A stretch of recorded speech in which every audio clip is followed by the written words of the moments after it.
Coach Rhule, Coach O'Brien, thank you both for the time today. Um, Given the, fan bases for your respective schools and the alumni here in New York City, we know that there's going to be plenty of diehard fans in the stands on December 28th.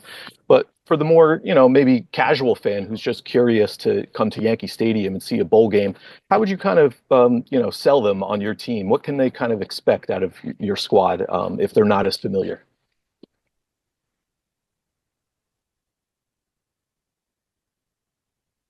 Who do you want to go first? I was going to defer to you, Coach. Yeah, no, yeah. Thank you, Matt. Look, I think we're a team that plays hard. We play tough. We realize the challenge and that we have in playing the University of Nebraska. We just are very excited to be in the bowl. We're very excited to have the opportunity to gain some more practice sessions, to keep developing this program. We're excited about, traveling to New York City. I'm excited about seeing Coach Rhule. Haven't seen him in a long time.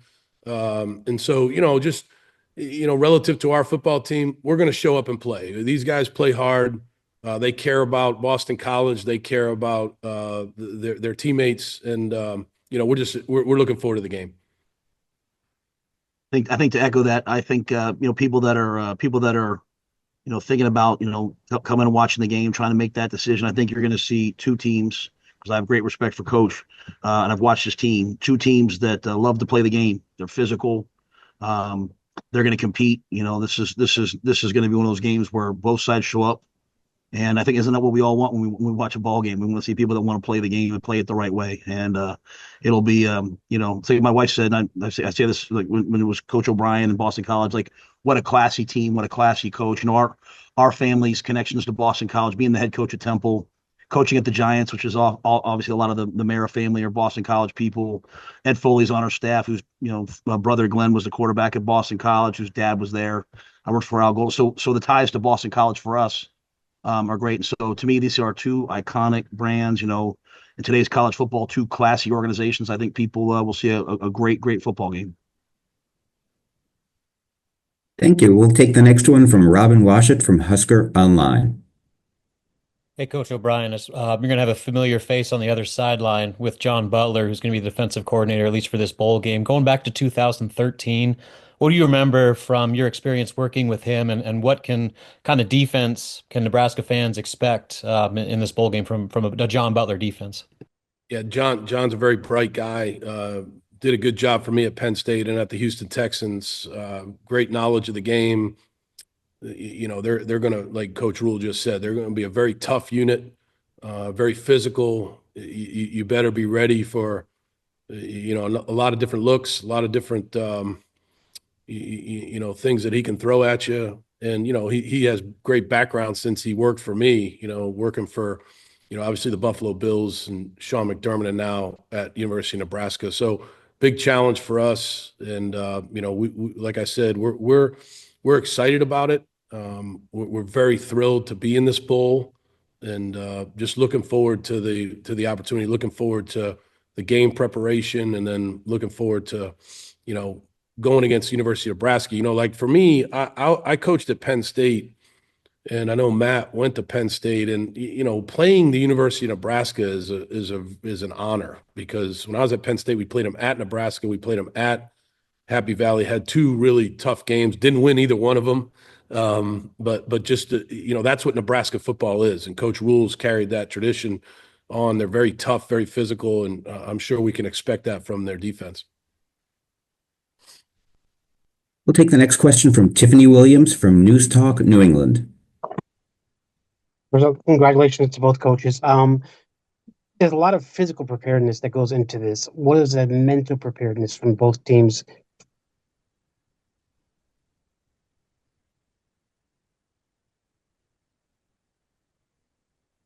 I'm sorry. I think for us, we started bowl prep last week. We started practicing last week.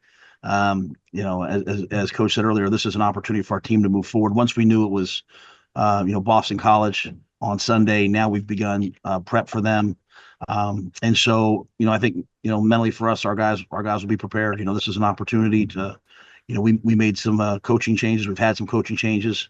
So it's an opportunity for our guys to really get familiar with kind of what we're going to do and ask them to do versus the opponent. And so yeah, so we're already in it. In fact, I left practice to come in and do this, and I can hear them blowing the whistles outside. So we're full steam ahead for this.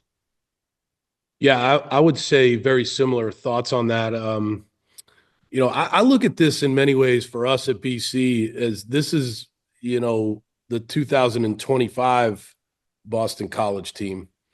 There's a lot of guys that'll be playing in this game that will, hopefully be playing for us next year. So, these guys have a great opportunity. I told them this morning in the team meeting, we practiced this morning, and, I told them in the team meeting, there's only, I think, 9 teams in the history of college football that have 900 plus wins.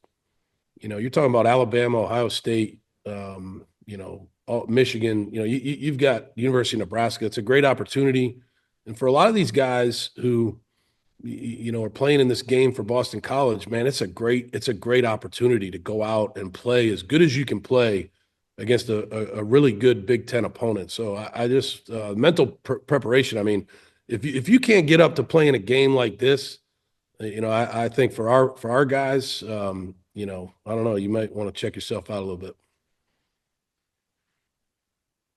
Thank you. We'll take the next question from Saurabh Gokarn from the Heights. Hey Blake, 7-5 regular season, the Pinstripe Bowl with a chance at 8. What does that mean to you, the program, and how do you assess year one under Coach O'Brien? Well, I think it was a great first year, and so to be 7-5, to finish the way that we did, have this opportunity to play a storied program like Nebraska. We're building this.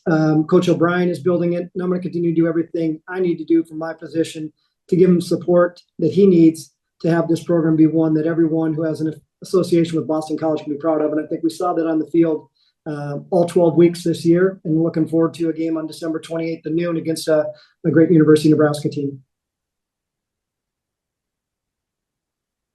We'll take the next one from Clayton Collier from Omaha, NBC.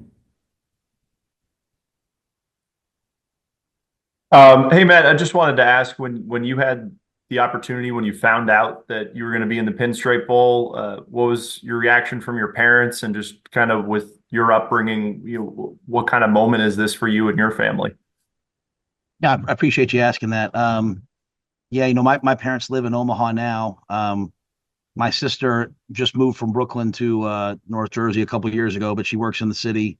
My dad was a minister at the Times Church, the Lamb's Church in Times Square, and then he was also a teacher, first at Calhoun on the Upper West Side, and then at Fieldston. And then my mom was sort of like a outreach social worker for people, and she worked down on the Lower East Side. So for all of us, it's a chance to reconnect with friends.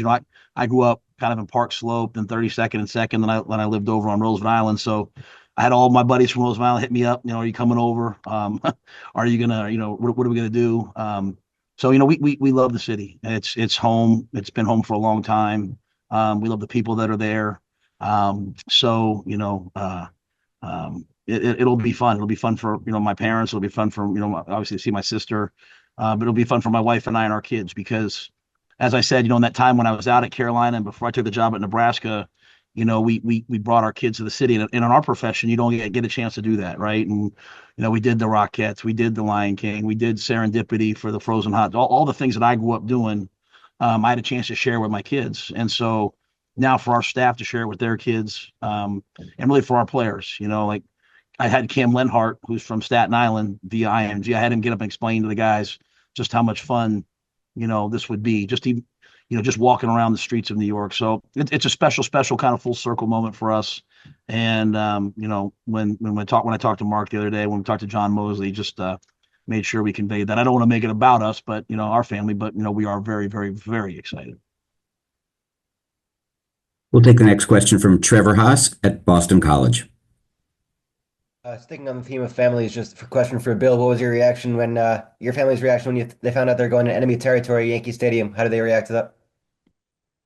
Yeah, we're all Yankee fans right now, Trevor. I can promise you that. We're excited. I mean, for my family and I to be able to have a chance to kind of what Coach Rhule just said, like spend Christmas in New York City. I mean, that's a pretty cool opportunity for all these guys on our team, for the coaches and their families, the staff and their families. So we're excited. When we beat Pitt, we were looking at where we could possibly go. There was no doubt in our mind relative to BC, and Blake James did a great job with this. Was that we wanted to play in this bowl because such a opportunity to go play in New York City, which is a place where we have a lot of alums and a lot of support, and then play in Yankee Stadium. Like, I mean, like I said, I told the team today, I mean, what a great opportunity. And then obviously, my thing about these bowls is this is my first bowl. I've never been to a bowl game as a head coach. I've been to several bowl games, but not as a head coach. When I was at Penn State, we were on double secret probation. We couldn't go to a bowl. So, we to be able to go to a bowl now and play an opponent like Nebraska, I think that was the big thing for us. Like, could we play a great legendary program? And when we found out it was Nebraska, we were all very excited about the opportunity to go up against a program like that in Yankee Stadium, around Christmas time. I mean, it's a very, very cool opportunity. We'll take the next question from Evan Bland from the Omaha World Herald. Hey, this is for both coaches. I mean, the portal's open right now. You both have players that are going to be turned into NFL careers. How do you navigate that here in the bowl season? Do either of you guys have guys that are set to transfer who might participate, opt-outs? Kind of how's that looking for you guys here this month? I can start that for you, Coach. I have a few things to say about that. Look, our team is sticking together. I'm not going to get into who's doing what and all that, but just like who makes these rules? Who opens the portal during the bowl season when I don't understand that. Like the portal should be open after the bowl season. But that's just one man's opinion. Look, for us at Boston College, we're trying to build a program where you really want to be here. You're coming to Boston College to play for a coaching staff that, can develop you, and you can get an unbelievable education at a place that really does an unbelievable job of giving back to the community. So, it's a unique place. We got hired in February. We haven't even been here a full year, and we're going to keep, like Blake said, keep trying to build it the right way relative to Boston College. But the whole portal and things like that, and I could sit here for hours. I'm sure I don't want to speak for Coach Rhule at all, but I don't know, like you're trying to keep your team together, get them ready to play a game, but now the portal pops open. But it is part of the deal. It is the system that we live in, and we deal with it every day, and we do the best we can. Evan, I'll answer that question. I do want to say one thing. I've got, we have a unique situation here in that we had 150 guys to start the year, and so then we signed 20 guys in our class, which puts us at like 170. So, you lose 30 guys, that puts you back at 140, and then you have to get to 105. So we've got maybe 30 to 40 kids who walked on here, who paid their own way to come to the University of Nebraska, because they love it, and they love what it means to be a Cornhusker. They want to be on this football team in whatever role, and many of them moving forward will not be able to because, as Coach O'Brien mentioned, some new rules. And I think, as we all know, when something's meant to benefit some, it usually benefits the upper 10%, and then there's a lot of collateral damage. So we have a bunch of kids that don't know where they're going to be in the future. They don't have a place to go, and yet they still want to go be a part of this bowl because they love their team. They love Nebraska. So, we live in a day, and obviously our fan base is very excited about Nebraska, and you guys cover them really well, but we cover a lot of the stories like, hey, this one guy left. Well, I like to think about the 50 guys that instead of going on official visits right now to find a place, they're sticking around to just go be a part of something that hasn't happened since 2016. And this will be the last time many of these guys ever get a chance to put on that helmet. And so when we talk about gratitude, this is probably, I've been to some bowls before. It's probably the most grateful I've ever been for a bowl. And I think about those kids that are there. I don't foresee anybody, necessarily maybe, each kid will be a little bit different. And I think everything's fluid, right? We have agents now, there was never an agent in college football legally. Now everyone has agents and things like that. So we'll deal with each kid as they come. But I I think Coach O'Brien said it best. For us, this is a celebration from last year, but it's also a great start to next year. And so I'm looking forward to seeing the opportunity a lot of guys get. But I don't want us ever to forget, Nebraska is the walk-on program, and that's in many ways coming to an end. And this is really the last game for a lot of these kids. And so it will mean a ton to me to be out there on the field with those guys. And I prefer to think about that than the one or two kids maybe that might leave that we'd like to stay. There's a lot of kids that want to be here. Can I add to that? I think you have two head coaches on the call here that, have put a lot of time into this profession, and, don't want to really speak for Coach, but I will to say that Coach Rhule is a very accomplished coach. You're talking about an NFL head coach, a guy that's resurrected programs wherever he's been. And when he talks about the 105, like I said to our team this morning that one of the many things that University of Nebraska is known for is an incredible walk-on program. I think they called them the Black Shirts back in the day when Coach Osborne was there. And the 105 rule might be the most ridiculous rule, in my opinion. When I went to Penn State, the way that we kept the team together was with walk-ons. We have a couple walk-ons from Penn State that were with me there that are coming to visit us this weekend to watch us practice.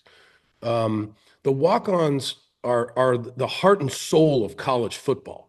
And so, like, a guy pays, whatever he pays to come to Boston College to get a great education and says, I don't want to play football. Our captain, Joe Marinaro, special teams captain, he was a walk-on that I awarded a scholarship to this fall. He was a walk-on for 4 years. So we don't have 150 like Matt does, but we have 120. So at some point in time, we've got to cut down. We have to cut 15 kids to get to 105. That makes no sense to me. I don't know who makes those rules, but I would certainly love to sit down with them and discuss like how important the walk-ons are to college football. We'll take the next question from Mac Hutchinson from Eagles Daily.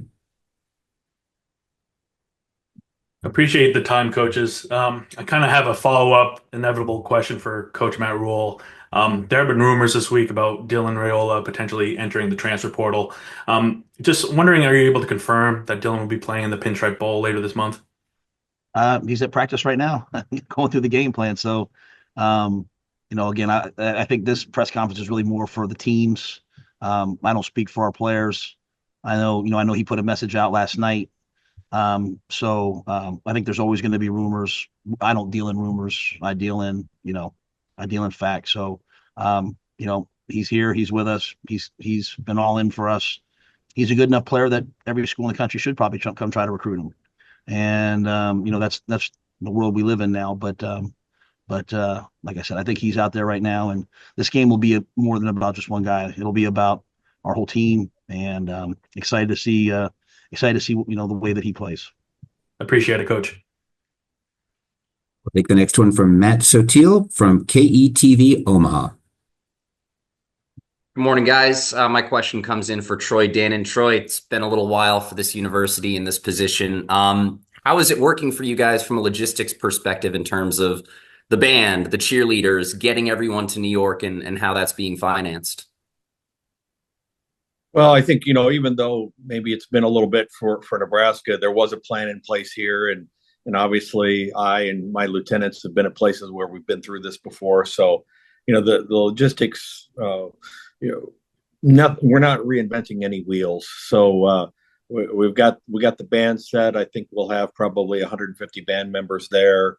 We've the cheerleaders, it's not a bus trip. It's a little different. So tracking down airplanes and getting people halfway across the country. But as has been said about the student athletes that are in the game, it's also going to be a neat experience for everybody else that gets to be a part of this.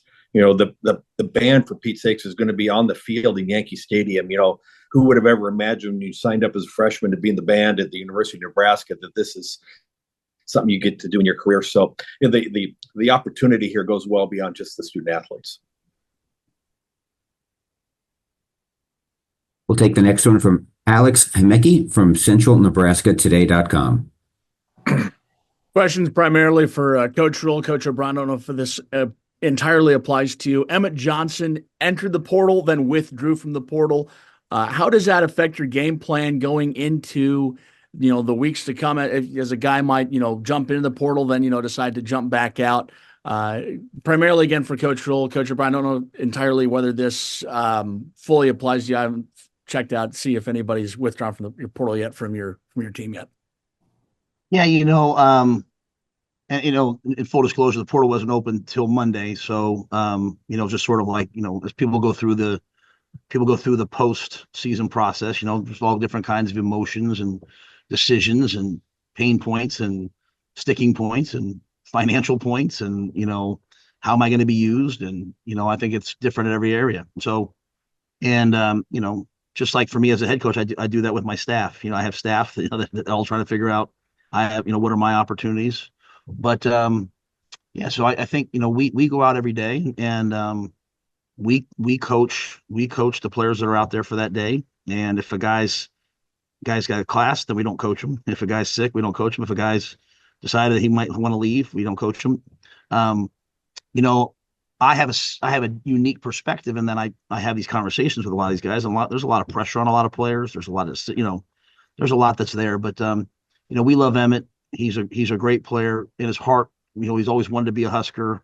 I think it's been good for all of us just to kind of get through the season. To take the weekend off, and here we are. And again, there's going to be all kinds of questions and conjecture. We need 11 guys on offense. We need 11 guys on defense. We need 11 guys on special teams, and we still have about 130 some guys on the roster. So we're going to bring a big group to New York.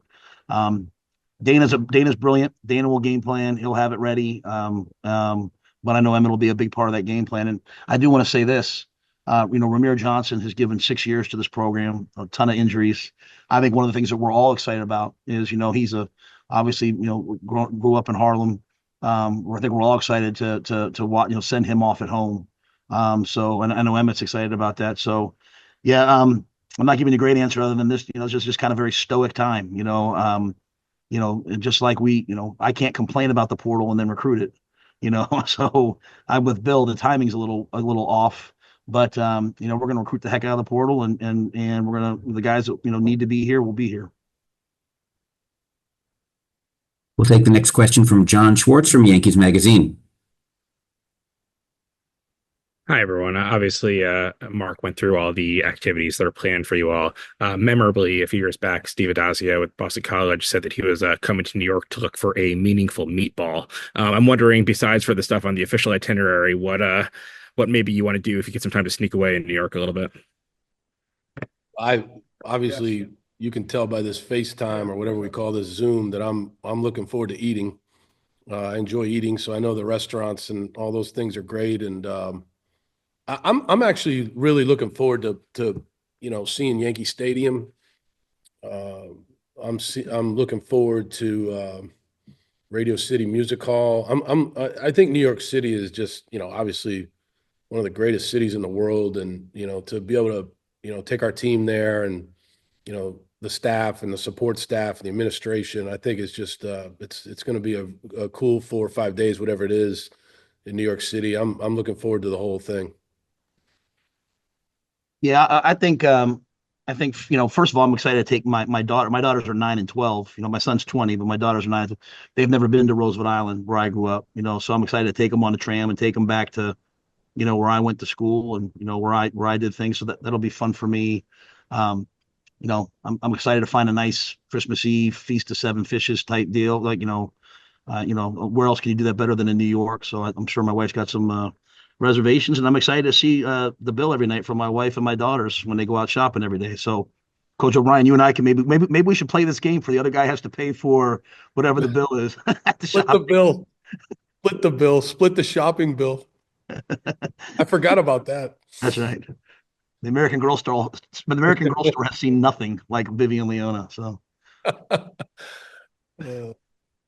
As a reminder to media, please use the raise hand function if you'd like to ask a question. We'll take the next one from Jake Bartecki. Yeah, Matt had kind of alluded to this, Troy and Coach Rhule, but it's been a while since Nebraska's fans have been to a bowl game. Kind of from the alumni and the donor side, how much excitement have you guys kind of heard about not just getting to a bowl game, but to play in this bowl game specifically? Go ahead, Troy. Well, we just put tickets out. We haven't gotten to outside of our donor base yet, but just the first tier of donors. I think we sold about 3,000 tickets in the first day. So there is a lot of energy and enthusiasm, and it goes back to, and we've said this over and over again on this call, but there is something special about the holidays in New York City, and we've got enough natives, we've got enough folks who spent time in New York to that if you will, spreading the word throughout our fan base. And we've talked a lot. There's a lot of options for them. Whether it's Midtown Manhattan or whether they want to go across the river. Which is probably even closer to Yankee Stadium. Just so many options, and so many things to experience. I've had people whose bucket list is to get to the Garden on Christmas Day. They watch that basketball game year after year after year. Now they have a chance to go to the Garden on Christmas Day and watch a basketball game. So there's just so many things that I think when you're, my daughter lives on 80th Street in Manhattan, and there are things you take for granted when you're there that the people who don't get to be there regularly just can't wait to take part in. We'll go back to Evan Bland from the Omaha World Herald. Hey, Matt, you mentioned earlier talking with the son of Bob Devaney about the 1962 Gotham Bowl. Can you just kind of share what his insights were on that, and maybe anything else that you've learned about the significance of that bowl as it kind of helped propel the program forward? Well, Bob's son Mike has been a tremendous supporter, just personally. Just a guy that with a message, a good word. Telling stories about his dad. He actually told the story that there was a newspaper strike at the time. So word maybe wasn't out. There wasn't, a bunch of people didn't know about the game. They got there and it was really, really, really cold.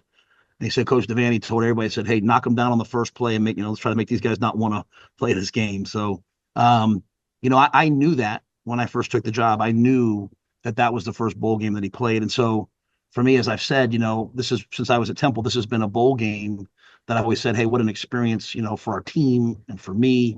I'm even being on the Yes Network. One of the people that hired me and was one of my great supporters at Temple was a man named Lewis Katz, and his son Drew Katz, I call one of my best friends to this day, who part owner of the Yankees, on the Nets and Devils, and helped start the Yes Network, or started the Yes Network. So there's a lot of full circle moments, and so to tie that in with Coach Devaney, was really cool, because we believe that we're here for something really special at Nebraska, and we are trying to kind of had to dig our way out of this drought, and to have it start and have it be the same place that Coach Devaney started is really cool, and we look forward to following in his footsteps with some other things moving forward. And we'll take our final question of the morning from Nathan Makoborski from Yankees Magazine. Yeah, I just wanted to ask both coaches about Yankee Stadium itself. Coach O'Brien, you said you were looking forward to coming here. I was wondering if you had ever been here before, or if this will be your first time. And then Coach Rhule, I know you kind of alluded to the fact that you came here as a youngster. I was wondering, what memories you might have of Yankee Stadium from back in the day. Yeah, I have not been to Yankee Stadium ever, and we have a guy on the staff who's one of my closest friends named Doug Marrone, who grew up in the Bronx, is probably one of the top 5 biggest Yankee fans of all time. So nobody's more excited than him for me to be able to come and see this stadium where so many, legendary players, legendary games have been played. I think that, I have a little bit of a baseball family. My youngest son plays baseball at Tufts. He's a lefty pitcher across the city here in Medford, and he is so excited to be in Yankee Stadium and to watch this game. And I think there's a reception at Yankee Stadium when we first get there and things like that. So I'm just thrilled to be able to be in this stadium, to be able to coach a football game in this stadium. I can't wait. I've never seen it. I've driven by it several times, but never been in it, and just really looking forward to it. Yeah, part of my upbringing growing up on Roosevelt Island, like I said, was, taking the subway up to Yankee Stadium and watching games, and, watching, Dave Winfield, watching Don Mattingly, watching those, iconic heroes. And, So yeah, this will be something. I grew up going to old Yankee Stadium, and when I was an assistant coach with the Giants, had a chance to go over and see new Yankee Stadium and see, go to a game there. So I've had many opportunities to be there in my life. It's really a special part of me growing up, and I just can't wait to share it with my kids and my team.